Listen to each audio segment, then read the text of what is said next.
SwayamPrabha. Digital India. Educated India.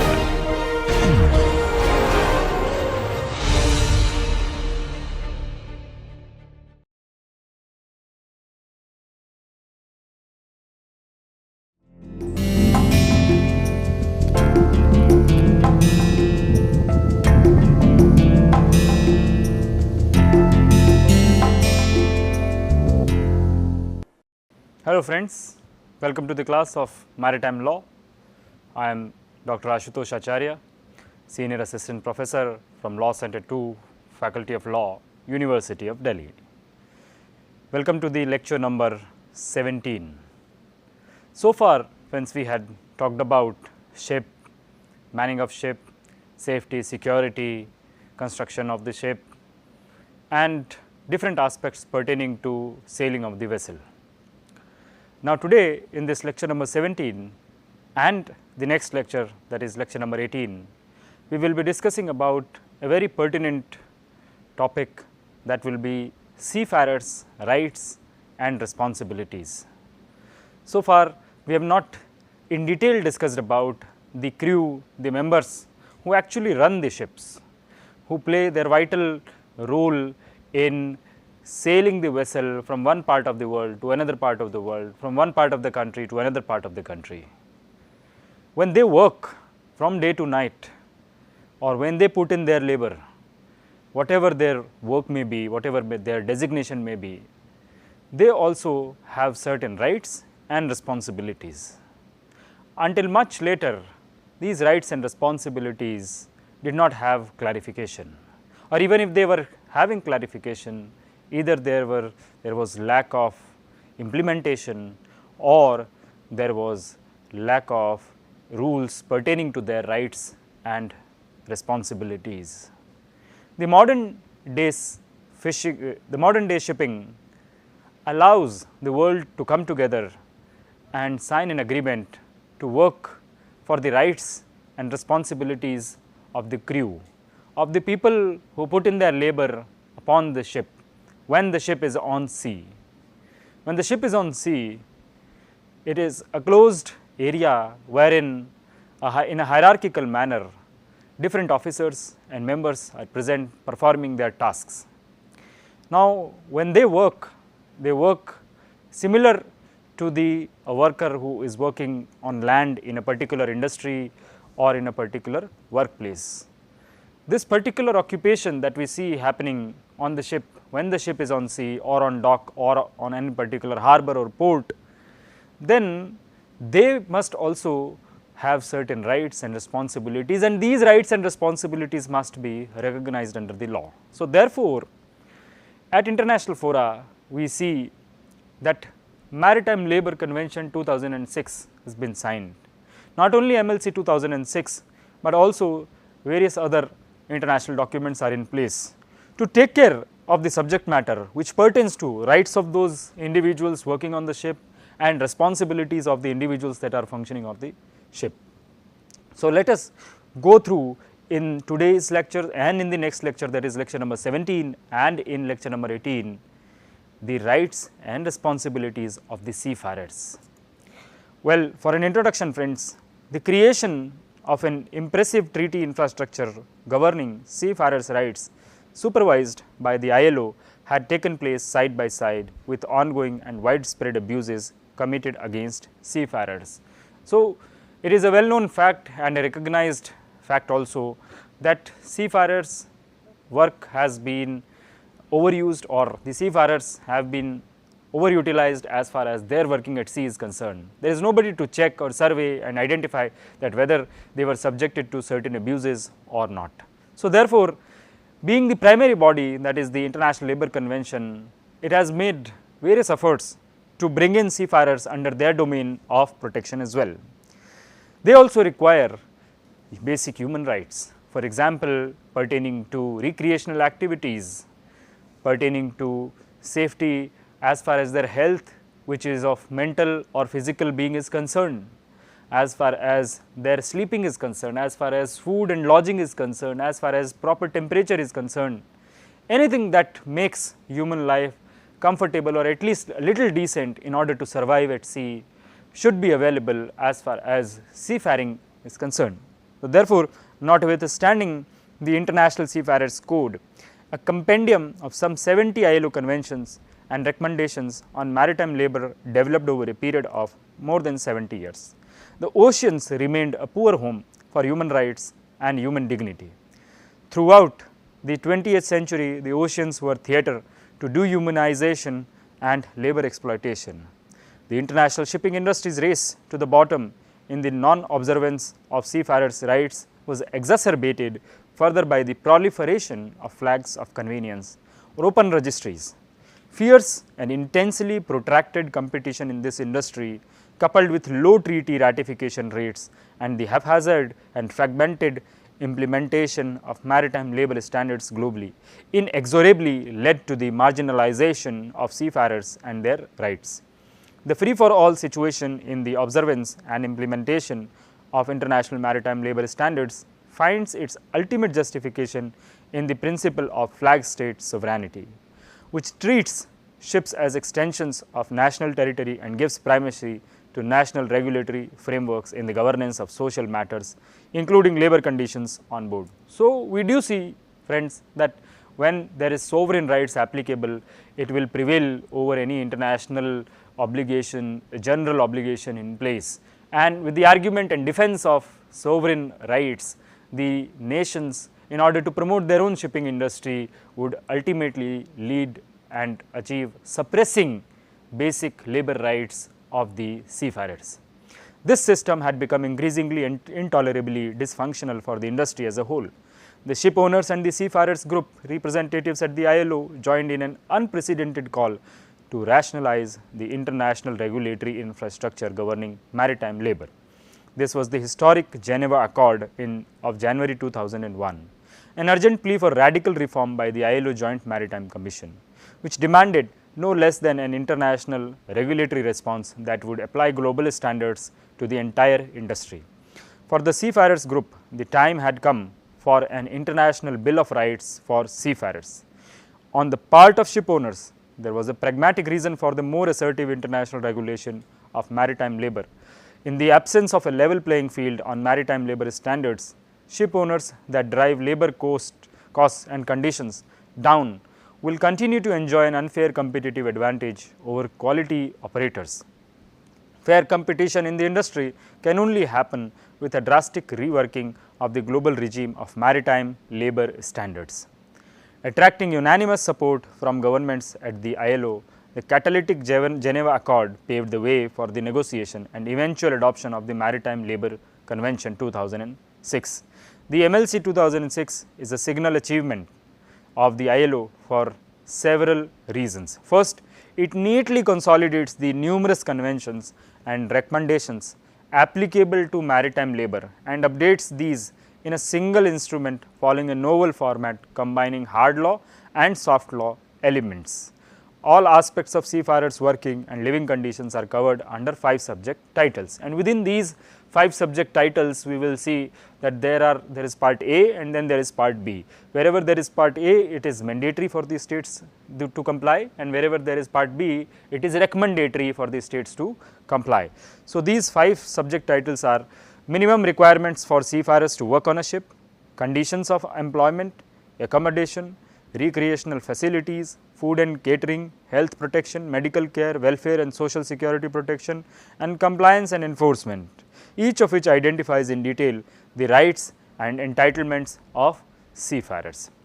Secondly, MLC 2006 as a standard setting instrument delivers not only an essential social justice objective, but also perhaps more crucially a political economy objective of securing fair competition in the international shipping industry. The MLC 2006 is uniquely ambitious in the sense that it is a direct regulatory intervention in the business of international commercial navigation, directly impacting on the operation of global markets. Finally, the MLC 2006 injects a heavy dose of verifiable flag state obligations in the realization of its objectives, putting to task the flag state in its role as the principal duty bearer in the MLC 2006 regime of seafarers' rights. Such redefinition of flag state supremacy is most clearly seen in the Convention's pioneering approach to compliance. The novel system of enforcement and compliance of MLC 2006 stems above all from the consolidation of almost all ILO maritime labor standards into a single package deal instrument, leaving little room for flag states to pick and choose the seafarers' rights or labor norms they wish to implement. While flag states are given a certain scope of flexibility in their implementation with MLC 2006 standards, such as the allowance for them to adopt substantially equivalent national provisions, the seafarers' rights enumerated in the mandatory parts of the convention are not subject to selective flag state waiver. Consequently, any country that ratifies the MLC 2006 must put in place the appropriate national infrastructure to ensure its compliance with the convention as a whole, including setting up an effective system of inspection and certification, bearing in mind that the MLC 2006 encompasses the full spectrum of global labor standards across 68 ILO instruments that have been consolidated. Further, at the international level, the consolidation of standards in the MLC 2006 also reinvigorates the supervisory role of the ILO, raising the profile of flag state accountability in the organization's decent work agenda in very substantial ways.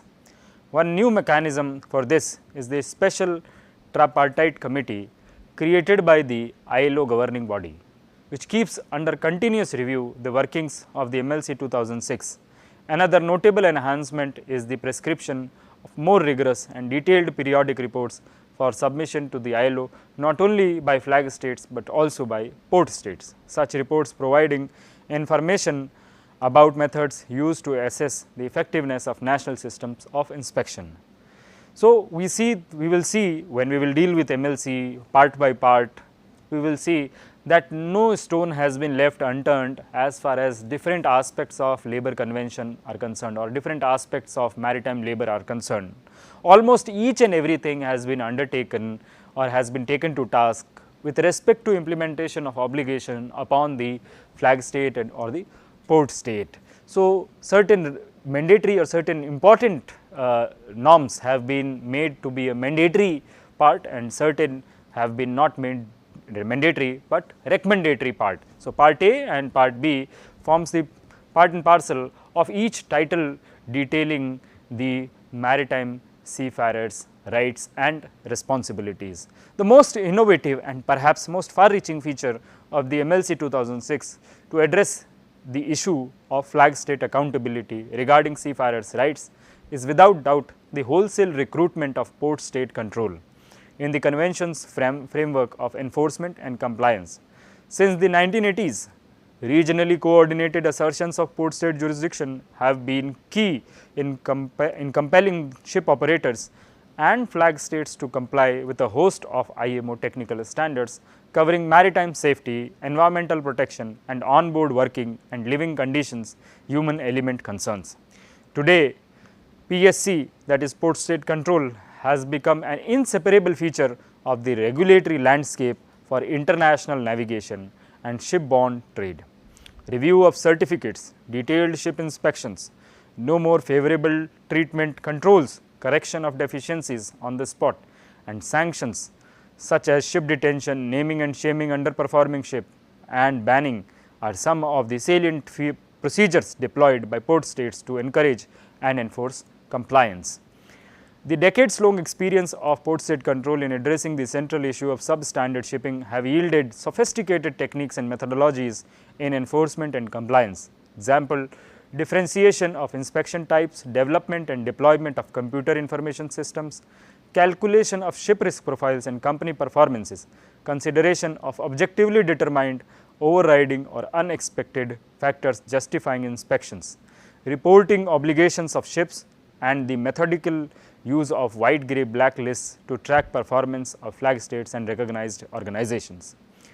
With the entry into force of the MLC 2006 in August 2013, port state control authorities have as a matter of course incorporated its standards into their ship inspection protocols, such that MLC 2006 compliance by shipping companies and by flag states are now routinely tested and verified against a standardized checklist of port state control deficiencies. From all indications, it appears that port state control is making much headway in the monitoring, enforcement and compliance of MLC 2006 standards. Notably, authorities in the Paris MOU port state control region carried out a 3-month long concentrated inspection campaign on the MLC in 2016. The campaign involved a total of 3,674 inspections and resulted in 42 ship detentions for non-compliance and satisfactory rate of 1.1%, which were directly linked to non-compliance with MLC 2006 requirements. These bare figures reveal that port state control is complementing flag state implementation remarkably well, and that flag states across the board are taking their obligations under MLC 2006 quite seriously. On the whole, seafarers' human rights under the MLC 2006 are being upheld and respected. Now, apart from the MLC, which we will again come back to and look at the standards and guidelines and regulations mentioned in the MLC annexures, we will also have to look at a very important convention, which is Seafarers Identity Documents Convention. Now, this identifies the seafarer, the crew member of the ship, and places or ensures that based on the identity of a seafarer or due to the identity of a seafarer, the rights and responsibilities will be accordingly endowed upon him or her. So, therefore, Seafarers Identity Documents Convention 2003 with regard to the improved security of seafarers identification. Article 1 provides for the scope. For the purposes of this convention, the term seafarer means any person who is employed or is engaged or works in any capacity on board a vessel other than a ship of war ordinarily engaged in maritime navigation. Secondly, in the event of any doubt whether any categories of persons are to be regarded as seafarers for the purpose of this convention, the question shall be determined in accordance with the provisions of this convention by competent authority of the state of nationality or permanent residence of such persons after consulting with the ship owners and seafarers organizations concerned. So, once we have this particular scope of the identity that to whom it is applicable, let us look at the issuance of seafarers identity documents. Each member for which this convention is in force shall issue to each of its nationals who is a seafarer and makes an application to that effect a seafarers identity document confirming to the provisions of Article 3 of this convention. Unless otherwise provided for in this convention, the issuance of seafarers identity documents may be subject to the same conditions as those prescribed by national laws and regulations for the issuance of travel documents. Each member may also issue seafarers identity documents referred to in para 1 to seafarer who have been granted the status of permanent resident in its territory. Permanent residents shall in all cases travel in conformity with the provisions of Article 6 para 1. Each member shall ensure that seafarers identity documents are issued without undue delay. Seafarers shall have the right to an administrative appeal in the case of a rejection of their application.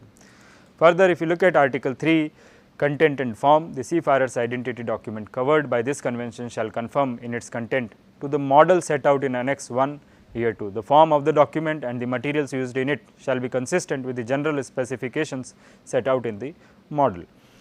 National Electronic Database, Article 4, each member shall ensure that a record of each seafarer's identity document issued, suspended or withdrawn by it is stored in an electronic database, so that necessary information can be obtained easily. Further, Article 5 talks about quality control and evaluations. Minimum requirements concerning processes and procedures for the issue of seafarers identity documents, including quality control procedures, are set out in Annex 3 to this convention. These minimum requirements establish mandatory results that must be achieved by each member in the administration of its system for issuance of seafarers identity documents. The overall purpose is to promote decent conditions of work and special protection to seafarers and facilitation of entry by seafarers into the territory of members for the purposes of shore leave, transit, transfer or repatriation. So, basically if you have a seafarers document proper title, then in that condition it becomes easier for the seafarer to travel with those documents. It acts like a passport or a visa for a seafarer traveling from one country to another country. So, in all international transaction through sea, through ship, we will ensure that this particular convention, wherever applicable, the states will certainly or will have the right to look at the seafarers' documents. So, this identity convention makes the rules of identity of the seafarer uniform around the globe. So, once a person is a seafarer, then that particular person will be in a position to make use of any international rights that it has in its own favor. So, what are those rights and what are the responsibilities? Now, let us look at the Maritime Labour Convention 2006. We just had an overview, but now let us look at the specific provisions of Maritime Labour Convention 2006, and then also look at its different annexures, which guarantee point-wise point in a normative manner what are the specific rights and what are the specific responsibilities as far as the seafarer is concerned and as far as the flag state and the port state is concerned. So, the Maritime Labour Convention 2006, the General Conference of International Labour Organization, having been convened at Geneva by governing body of the International Labour Office and having met its 94th session on 7th February 2006, desiring to create a single coherent instrument embodying as far as possible all up-to-date standards of existing international maritime labour conventions and recommendations, as well as the fundamental principles to be found in other international labour conventions, in particular the Forced Labour Convention 1930, the Freedom of Association and Protection of the Right to Organize Convention 1948, the Right to Organize and Collective Bargaining Convention 1949, the Equal Remuneration Convention 1951, the Abolition of Forced Labour Convention 1957, the Discrimination Employment Occupation Convention 1958, the Minimum Age Convention 1973, the Worst Forms of Child Labour Convention 1999, and mindful of the core mandate of the organization, which is to promote decent conditions of the work.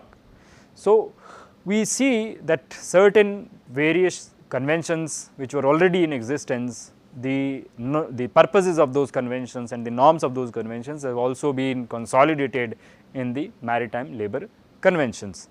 And it also goes on to further lay down its purpose, wherein it says that recalling the ILO Declaration on Fundamental Principles and Rights at Work 1998, and mindful also that seafarers are covered by the provisions of other ILO instruments and have other rights which are established as fundamental rights and freedoms applicable to all persons. And considering that given the global nature of shipping industry, seafarers need special protection. I repeat, seafarers need special protection, and mindful also of the international standards on ship safety, human security and quality ship management in the International Convention for the Safety of Life at Sea 1974 as amended, the Convention on the International Regulations for Preventing Collisions at Sea 1972 as amended, and the Seafarer Training and Competency Requirements in the International Convention on Standards of Training, Certification in Watchkeeping for Seafarers 1978 as amended, and recalling that the United Nations Convention on the Law of the Sea 1982 sets out a general legal framework within which all activities in the oceans and seas must be carried out and is of a strategic importance as the basis for national, regional and global action and cooperation in the marine sector, and that its integrity needs to be maintained.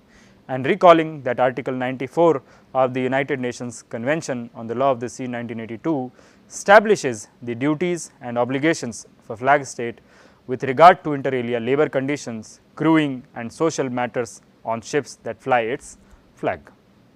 This explanatory note, which does not form the part of Maritime Labour Convention, is intended as a general guide to the convention. The convention comprises of the three different but related parts: the articles, the regulations and the code.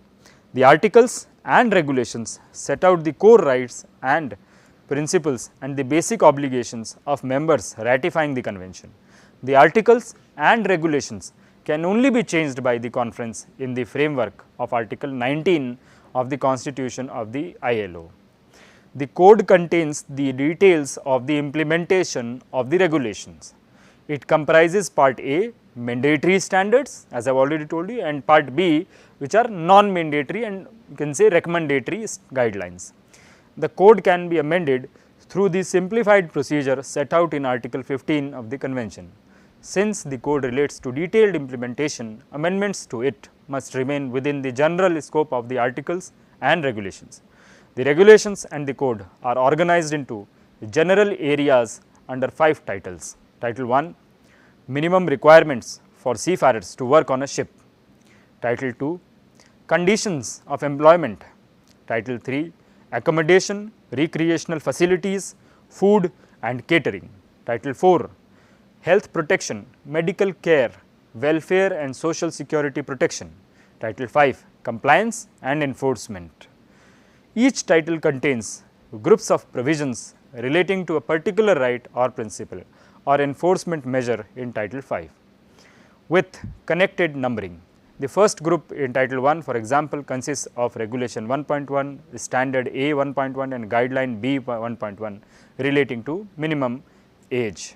Now, let us look at the different provisions as far as the MLC 2006 is concerned. A definition and scope of application given under Article 2. For the purposes of this convention, unless provided otherwise in particular provisions, the term competent authority means minister, government department or other authority having power to issue and enforce regulations, orders or other instructions having the force of law in respect of the subject matter of the provision concerned. Important definition would be that of seafarer under clause F, which means any person who is employed or engaged or works in any capacity on board a ship to which this convention applies. Seafarers employment agreement includes both a contract of employment and articles of agreement. A seafarer recruitment and placement service means any person, company, institution, agency or other organization in the public or the private sector which is engaged in recruiting seafarers on behalf of ship owners or placing seafarers with the ship owners. Ship means a ship other than one which navigates exclusively in inland waters or waters within or closely adjacent to sheltered waters or areas where port regulations apply. So, in places where port regulations apply or any of the inland waterway transaction, we will see that the MLC 2006 will have no application. Now, ship owner means the owner of the ship or another organization or person such as the manager, agent or bareboat charterer who has assumed the responsibility for the operation of the ship from the owner and who on assuming such a responsibility has agreed to take over the duties and responsibilities imposed on ship owners in accordance with this convention, regardless of whether any other organization or persons fulfill certain of the duties or responsibilities on behalf of the ship owner. So, it may be a ship owner who can be responsible because he or it has appointed that particular crew and the master, but it may be a bareboat charter party contract wherein the charterer has appointed the crew and the whole control is not that of a ship owner, but of a charterer. So, in that particular scenario, the charterer will bear the responsibility of any violation or bear the responsibility of any rights to be implemented or enforced or any certificate with respect to the same is to be obtained. Except as expressly provided otherwise, this convention applies to all ships whether publicly or privately owned, ordinarily engaged in commercial activities other than ships engaged in fishing or in similar pursuits and ships of traditional build such as dhows and junks. This convention does not apply to warships or naval auxiliaries. In the event of doubt as to whether this convention applies to a ship or particular category of ships, the question shall be determined by the competent authority in each member after consultation with the ship owners and seafarers organization concerned. Fundamental rights and principles. Article 3 talks about the fundamental rights and its principles. Each member shall satisfy itself that the provisions of its law and regulations respect in the context of this convention the fundamental rights to freedom of association and the effective recognition of the right to collective bargaining. Right to collective bargaining is an important part of any labor group or workforce. Without the collective bargaining, the industrialists at the domestic and the land, or the ship owner at sea would be in a dominance position, and there will not be a level playing field, and where there is no level playing field between the employer and the employee, in that particular case there are high chances, and history has told us also, that the suppression of the seafarer or the workman will come into being. So, therefore, freedom of collective bargaining is an essential right that a seafarer must have. Secondly, the elimination of all forms of forced or compulsory labor, which means to say that in the annexures to come, the standards laid down the minimum time or the maximum time period up to which a seafarer can work, what are the compensatory leaves that should be given if extra hours has been utilized as far as his services are concerned or her services are concerned. So, we need to look at those working hours also, the emoluments also, the time, the decent time to be given so that rest can be taken place as far as the seafarer is concerned. So, any kind of forced labor or direct or indirect must be avoided, as it forms or avoidance of which is a fundamental right of a seafarer. The effective abolition of child labor. Minimum age has been prescribed under the first title itself, and a person below the age of that particular minimum age, if is working on the shore or at sea on the ship, then it will be breach of fundamental right. Further, the elimination of discrimination in respect of employment and occupation. So, equal pay for equal wages must be the basic guideline as far as, or basic standard as far as the working of the seafarers is concerned. Seafarers' employment and social rights. Article 4 says, every seafarer has the right to a safe and secure workplace that complies with safety standards. Every seafarer has a right to fair terms of employment. Every seafarer has a right to decent working and living conditions on board ships. Every seafarer has a right to health protection, medical care, welfare measures and other forms of social protection. Now, to implement this particular article, the specific standards and guidelines we will be discussing has been placed. Each member shall ensure within the limits of its jurisdiction that the seafarer's employment and social rights set out in the preceding paragraphs of this article are fully implemented in accordance with the requirements of this convention. Unless specified otherwise in the convention, such implementation may be achieved through national laws or regulations, through applicable collective bargaining agreements, or through other measures or in practice. Article 5 talks about implementation and enforcement responsibilities. Each member shall implement and enforce laws or regulations or other measures that it has adopted to fulfill its commitments under this convention with respect to ships and seafarers under its jurisdiction. Each member shall effectively exercise its jurisdiction and control over ships that fly its flag by establishing a system for ensuring compliance with the requirements of this convention, including regular inspections, reporting, monitoring and legal proceedings under the applicable laws. So, it is incumbent upon the flag states and port state to ensure the implementation of all these rights that have been enumerated and mentioned under the Maritime Labour Convention 2006. So, these general obligations have been mentioned under Article 5 of the MLC 2006. Further, it says each member shall ensure that ships that fly its flag carry a maritime labour certificate.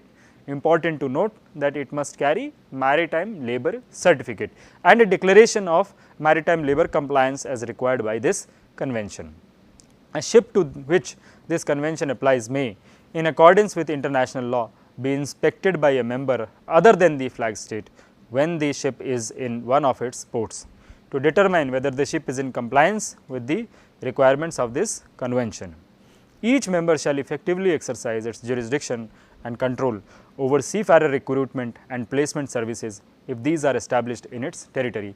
So, we see that flag state responsibility has been endowed with a larger burden, or you can say that flag states are given the responsibility of enforcement and implementation of Maritime Labour Convention. Each member shall prohibit violations of the requirements of this convention and shall, in accordance with international law, establish sanctions or require the adoption of corrective measures under its laws which are adequate to discourage such violations. Each member shall implement its responsibilities under this convention in such a way as to ensure that the ships that fly the flag of any state that has not ratified this convention do not receive more favorable treatment than the ships that fly the flag of any state that has ratified it.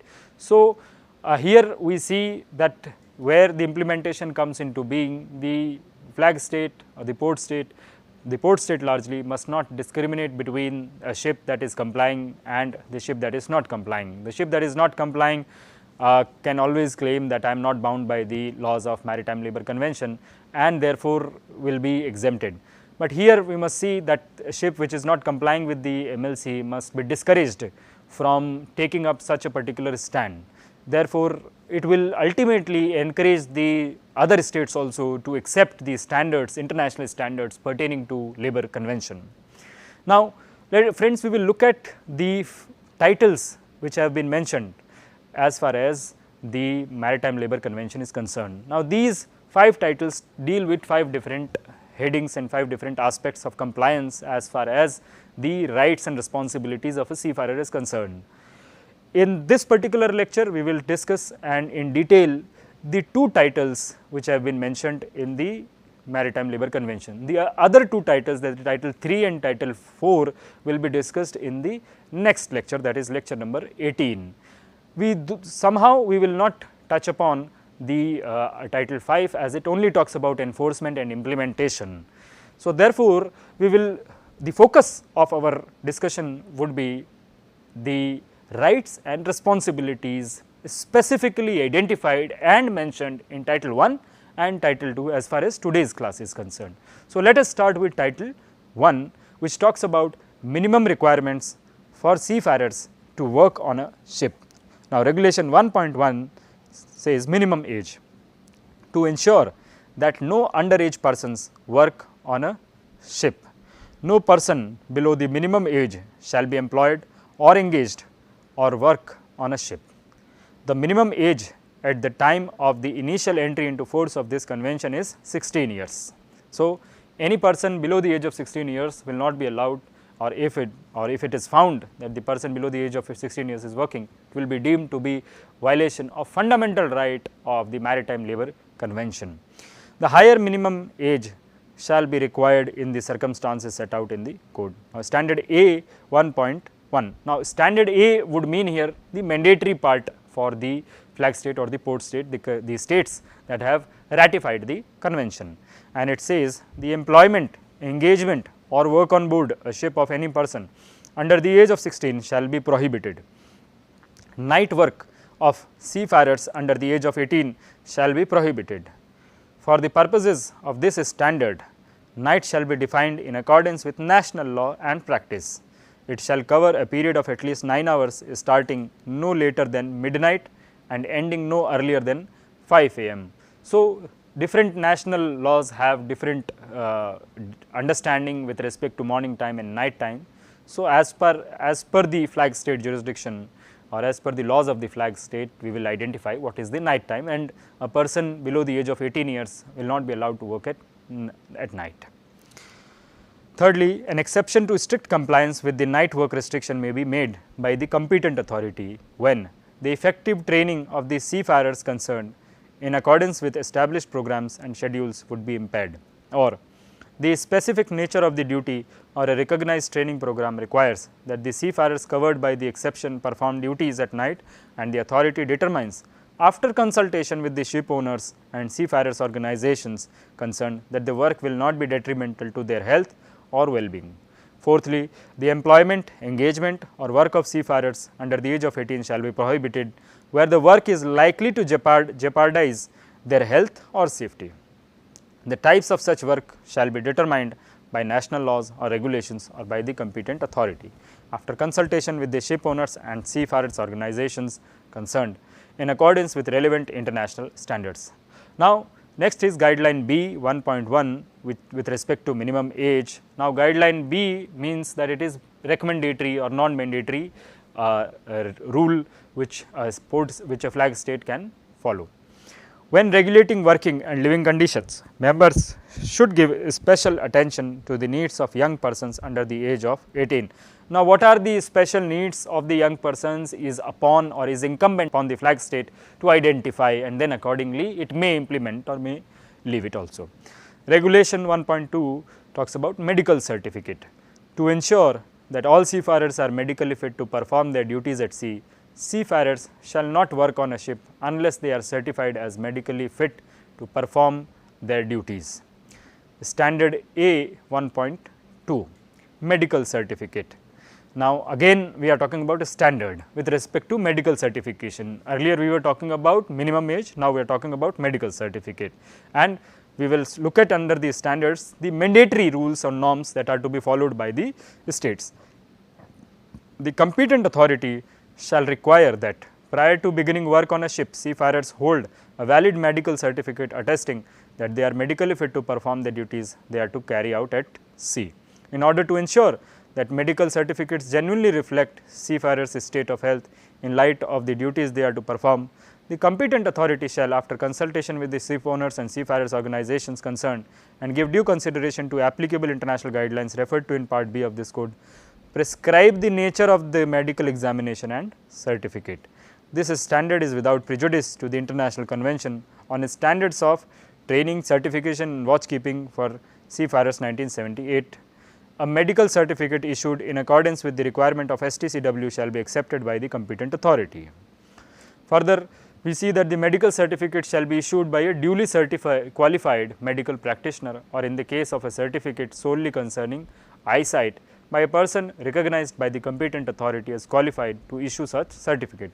Practitioners must enjoy full professional independence in exercising their medical judgment in undertaking medical examination procedures. Further, seafarers that have been refused a certificate or have had limitation imposed on their ability to work, in particular with respect to time, field of work or trading area, shall be given the opportunity to have a further examination by another independent medical practitioner. Now, as far as guidelines are concerned with respect to medical certificates, it says the competent authority, medical practitioners, examiners, ship owners, seafarers representatives and all other persons concerned with the conduct of medical fitness examination of seafarer candidates and serving seafarers should follow the ILO or WHO guidelines for conducting pre-sea and periodic medical fitness examinations for seafarers, including any subsequent versions and any other applicable international guidelines published by the ILO, the IMO or the WHO. Now, regulation 1.3 talks about training and qualification. The purpose is to ensure that seafarers are trained or qualified to carry out their duties on board ship. Seafarers shall not work on a ship unless they are trained or certified as competent or otherwise qualified to perform their duties. Seafarers shall not be permitted to work on a ship unless they have successfully completed training for a personal safety on board ship. Training and certification in accordance with the mandatory instruments adopted by the IMO shall be considered as meeting the requirements of para 1 and 2 of this regulation. Any member which at the time of its ratification of this convention was bound by the certification of Able Seamen Convention 1946 shall continue to carry out the obligations under that convention unless and until mandatory provisions covering its subject matter have been adopted by the International Maritime Organization and entered into force, or until 5 years have elapsed since the entry into force of this convention in accordance with para 3 of article 8, whichever date is later. Now, it was all about title 1, wherein title 1 we discussed about the training, certification and then medical certificate and also the minimum age. Title 2 talks about conditions of employment. Regulation 2.1 talks about seafarers employment agreement. The purpose is to ensure that seafarers have a fair employment agreement. The terms and conditions for employment of a seafarer shall be set out or referred to in a clear written legally enforceable agreement and shall be consistent with the standards set out in the code. Seafarers employment agreements shall be agreed to by the seafarer under conditions which ensure that the seafarer has an opportunity to review and seek advice on the terms and conditions in the agreement and freely accepts them before signing. So, since it is a contractual agreement, we must ensure that it is based on consensus ad idem and consent is taken, or the whole details of the contract is read out to the seafarer before he or she signs that particular contract. To the extent compatible with the members' national law and practice, seafarers' employment agreements shall be understood to incorporate any applicable collective bargaining agreements. Now, standard A 2.1 talks about seafarers' employment agreements. Each member shall adopt laws and regulations requiring that ships that fly its flag comply with the following requirements. Seafarers working on ships that fly its flag shall have a seafarers' employment agreement signed by both the seafarer and the ship owner or a representative of the ship owner, or where they are not employees, evidence of contractual or similar arrangements providing them with decent working and living conditions on board the ship as required by this convention. Further, seafarers signing a seafarers' employment agreement shall be given an opportunity to examine and seek advice on the agreement before signing, as well as such other facilities as are necessary to ensure that they have freely entered into an agreement with a sufficient understanding of their rights and responsibilities. That is, no unfair clause has been entered. So, in order to ensure that unfair practices has not been mentioned or expressly mentioned as far as the agreement is concerned, or any unfair clause is mentioned. So, all of the provisions or all of the terms of the agreements must be well read, understood, and then only a seafarer should sign. The ship owner and the seafarer concerned shall each have a signed original of the seafarer's employment agreement, a copy of which should also be served or given to a seafarer in case any future problem or issue comes into being. The copy of the agreement will be helpful to the seafarer.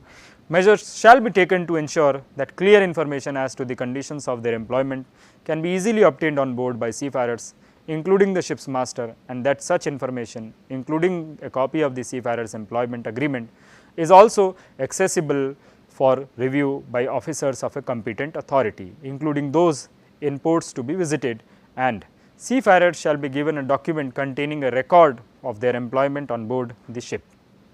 The document referred to in para 1E of this standard shall not contain any statement as to the quality of the seafarer's work or as to their wages.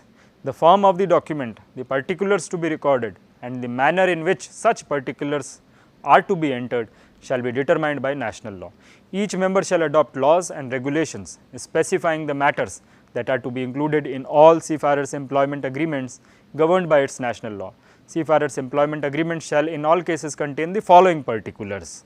Firstly, full name, date of birth, age and birthplace, personal details, then ship owner's name and address, the place where and the date when the seafarer's employment agreement is entered into, the capacity in which the seafarer is to be employed, the amount of the seafarer's wages or where applicable the formula used for calculating them, the amount of paid annual leave or where applicable the formula used for calculating it, the termination of the agreement and the conditions thereof, including if the agreement has been made for an indefinite period, the conditions entitling either party to terminate it as well as the required notice period, which shall not be less for the ship owner than for the seafarer.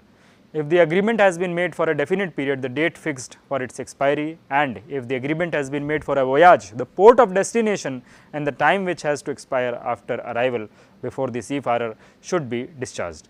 The health and social security protection benefits also to be provided to the seafarer by the ship owner, the seafarer's entitlement to repatriation, reference to the collective bargaining agreement if applicable, and any other particulars which national law may require. Each member shall adopt laws and regulations establishing minimum notice periods to be given by the seafarers and ship owners for the early termination of seafarers' employment agreement. The duration of these minimum periods shall be determined after consultation with the ship owners and seafarers organization concerned, but shall not be shorter than 7 days. A notice period shorter than the minimum may be given in circumstances which are recognized under national law or regulations or applicable collective bargaining agreements as justifying termination of the employment agreement at shorter notice or without notice. Now, further, each member shall require that a seafarer's employment agreement shall continue to have effect while a seafarer is held captive on or off the ship as a result of acts of piracy or armed robbery against ship, regardless of whether the date fixed for its expiry is past or either party has given notice to suspend or terminate it. For the purpose of this paragraph, the term piracy shall have the same meaning as in the UN Convention on Law of the Sea, armed robbery against the ship. Now, guideline for the minimum wages.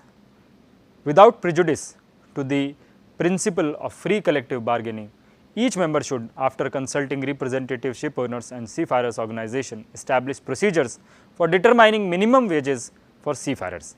Representative ship owners and seafarers organizations should participate in the operation of such procedure. When establishing such procedures and in fixing minimum wages, due regard should be given to ILS, that is International Labour Standards, concerning minimum wage fixing, as well as the following principles. The level of minimum wages should take into account the nature of maritime employment, crewing levels of ships and seafarers' normal hours of working. And the level of minimum wages should be adjusted to take into account changes in the cost of living and in the needs of seafarers. The competent authority should ensure, by means of a system of supervision and sanctions, that wages are paid at not less than the rate or rate fixed, and that any seafarers who have been paid at a rate lower than the minimum wage are enabled to recover by an inexpensive and expeditious judicial or other procedure the amount by which they have been underpaid. Guideline 2.24, minimum monthly basic pay or wage figure for able seafarers. The basic pay or wages for a calendar month of service for an able seafarer should be no less than amount periodically set by the Joint Maritime Commission or another body authorized by the governing body of International Labour Office. Upon a decision by the governing body, the DG shall notify any revised amount to the members of the organization. Nothing in this guideline should be deemed to prejudice arrangements agreed between ship owners or their organizations and seafarers organizations with regard to the regulation of standard minimum terms and conditions of employment, provided such terms and conditions are recognized by the competent authority. Regulation 2.3 talks about hours of work and hours of rest. To ensure that seafarers have regulated hours of work or hours of rest, and the standard for the same is hours of work and hours of rest, says that for the purpose of this standard, the term hours of work means time during which seafarers are required to do work on account of the ship. And what is the purpose? The purpose is that to ensure that the seafarers have regulated hours of work or hours of rest. Each member shall ensure that the hours of work or hours of rest of seafarer are regulated. And further it says that the hours of rest means time outside hours of work. This term does not include short breaks. A short break would be inclusive of the hours of work. Each member shall, within the limits set out in para 5 to 8 of this standard, fix either a maximum number of hours of work which shall not be exceeded in a given period of time, or a minimum number of hours of rest which shall be provided in a given period of time. Now, if you look at point 5, it says the limits on hours of work or rest shall be as follows. Maximum hours of work shall not exceed 14 hours in any 24-hour period and 72 hours in any 7-day period, or minimum hours of rest shall not be less than the hours in any 24-hour period and 77 hours in any 7-day period. So, minimum and maximum hours, the minimum and maximum hour period has been specified in point 5. Point 6 talks about hours of rest may be divided into no more than 2 periods, one of which shall be at least 6 hours in length, and the interval between consecutive periods of rest shall not exceed 14 hours. Musters, firefighting and lifeboat drills and drills prescribed by national laws and regulations and by international instruments shall be conducted in a manner that minimize the disturbance of rest periods and does not induce fatigue. When a seafarer is on call, such as when a machinery space is unattended, the seafarer shall have an adequate compensatory rest period if the normal period of rest is disturbed by call-outs or to work. If no collective agreement or arbitration award exists, or if the competent authority determines that the provisions in the agreement or award in respect of paragraph 7 or 8 of this standard are inadequate, the competent authority shall determine such provisions to ensure the seafarers concerned have sufficient rest. Each member shall require the posting in an easily accessible place of a table with the shipboard working arrangements, which shall contain for every position at least the schedule of service at sea and service in port, and the maximum hours of work or the minimum hours of rest required by national laws or regulations or applicable collective arrangements. Each member shall require that records of seafarers' daily hours of work or of their daily hours of rest be maintained to allow monitoring of compliance with paragraphs 1 to 11 inclusive of this standard. So, apart from this particular standard, which is a mandatory standard as far as working hours are concerned, as far as rest hours are concerned. We have guidelines also for young seafarers, especially wherein it says that at sea and in port, the following provisions should apply to all young seafarers under the age of 18. Working hours should not exceed 8 hours per day and 40 hours per week, and overtime should be worked only where unavoidable for safety reasons. Sufficient time should be allowed for all meals, and a break of at least 1 hour for the main meal of the day should be assured, and a 15-minute rest period as soon as possible following each 2 hours of continuous work should be allowed. Further, we have regulations 2.4, which talks about entitlement to leave, then which says under the standard A 2.4, each member shall adopt laws and regulations determining the minimum standards for annual leave for seafarers serving on ships that fly its flag, taking proper account of the special needs of the seafarer which respect to such leave. And then it has also guidelines with respect to calculation of entitlements. The following should not be counted as part of the annual leave with pay: public and customary holidays, periods of incapacity for work resulting from illness or injury, temporary shore leave granted to a seafarer, compensatory leave of any kind. Then we have guidelines with respect to taking of annual leave, which is not mandatory. Then regulation 2.5 talks about repatriation, which is the mandatory obligation of the ship owner or the charterer to repatriate in any condition, and the expenses of this same should be borne by the ship owner or the charterer. So, and if you look at standard 2.5.2, it talks about financial security. Now, if you look at the title 2, following the different rights that are available in favor of the seafarer, we will see that seafarer also has a right of compensation for the ship's loss or foundering, seafarer's compensation for ship's loss or foundering. Each member shall make rules ensuring that in every case of loss or foundering of any ship, the ship owner shall pay to each seafarer on board an indemnity against unemployment resulting from such loss or foundering. Then regulation 2.7 talks about manning levels, which is to ensure that seafarers work on board ships with sufficient personnel for the safe, efficient and secure operation of the ship. And each member as per standard shall require that all ships that fly its flag have a sufficient number of seafarers on board to ensure that ships are operated safely, efficiently and with due regard to security. Every ship shall be manned by a crew that is adequate in terms of size and qualifications. Further, regulation 2.8 talks about career and skill development opportunities for seafarers' employment, and the standards have been laid down for the member states that each member shall have national policies that encourage career and skill development and employment opportunities for seafarers in order to provide the maritime sector with a stable and competent workforce. Now, all of which has been discussed as far as Title 1 and Title 2 is concerned, mentioned under the Maritime Labour Convention 2006. Now friends, we are not done with the titles mentioned under the MLC 2006. We will continue the same in the next lecture, where we will discuss Title 3 and Title 4, what all other rights and responsibilities exist as far as the MLC 2006 is concerned. As far as this class is concerned, I thank you for your patient listening. Namaskar.